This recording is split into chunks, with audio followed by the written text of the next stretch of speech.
Hey, what's up mga boss? Welcome to my channel. Ngayong araw na to mga boss, meron tayo ditong i-review. So, Puma yung brand ng sapatos. I-open na natin mga boss.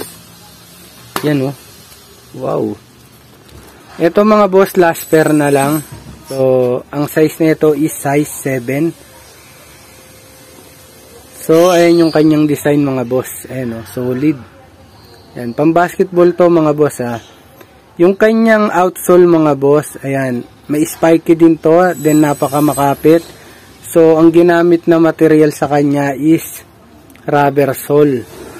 So, yung kanyang body, ayan, may kita nyo, parang net lang siya, pero napakatibay niyan mga boss. And then, yung kalahati, ayan, rubber din yung ginamit sa kanya. So, ayan, sa kanyang likod, nakalagay yung Puma na logo, ayan.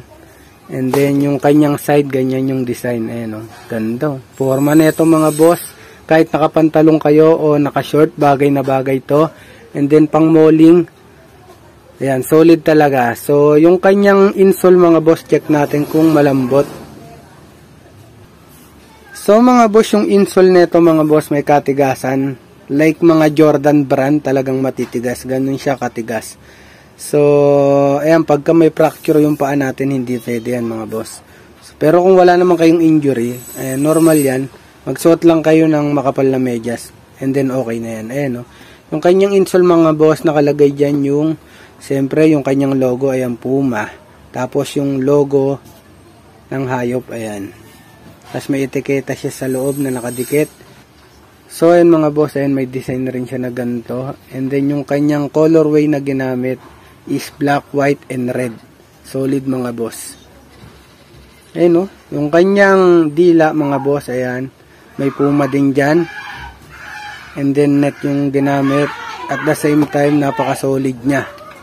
Tapos, size 7 na lang to mga boss. Ayan. Size 7. Diyan yung barcode. Siyempre. Pakita natin sa inyo yung dalawa. Labas natin yung isa. Ayan o. Ayan o. Yung mga boss, oh, solid o.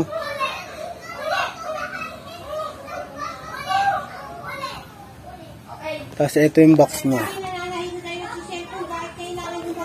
Ayan mga boss, sa mga hindi pa nakapag-follow sa page ko and then hindi pa na-subscribe sa aking YouTube channel.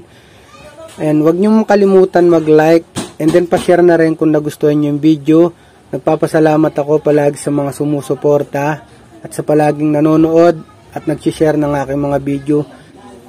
Shoutout sa inyo dyan. Mag-iingat tayo palagi. Paalam mga boss. Peace. Bang.